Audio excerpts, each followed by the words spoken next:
তুমি কি নিয়ে বাজবে ভেবে দেখেছো? কেন নীলু বাবু, আপনার দোকানের চাকরিটা আমার চলে গেল? এই তা যাবে কেন? তবে আমার কথাটা একটু ভেবে দেখো। হ্যাঁ, আমি চলি। চলুন আপনাকে এগিয়ে দিয়ে আসি। না না না না না না, আমি তো গাড়ি নিয়ে এসেছি। তাছাড়া তুমি অসুস্থ, যাও যাও ভেতরে বিশ্রাম নাও। হ্যাঁ চলো, সকাল দিয়ে খালি ঘুরে ঘুরে বেড়াচ্ছ। আমি তোমার নাস্তার ব্যবস্থা করি।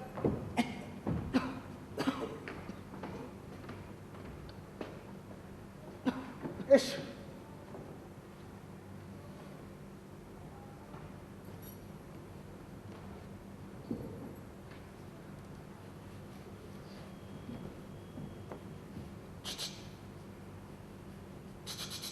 দেখেছেন? লোক দেখেছেন?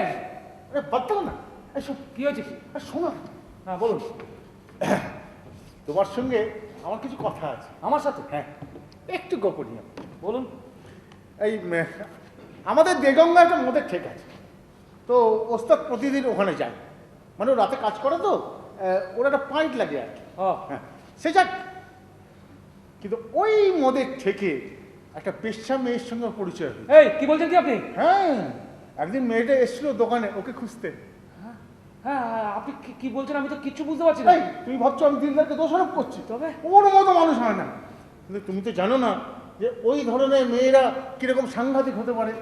তাছাড়া দিলদার যেদিন লটারি জেতার খবরটা পেল, সেদিন ওই মেয়েটার সঙ্গে দিলদারের দেখা হয়েছে, আমি খবর পেয়েছি। হ্যাঁ, তা আমাকে আপনি এখন কি করতে বলছেন?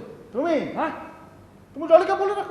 ডলি আবার কি করবে? কি ডলি ওর মাকে বলবে, ও। আর ওর মা দিলদারকে চোখে চোখে রাখবে।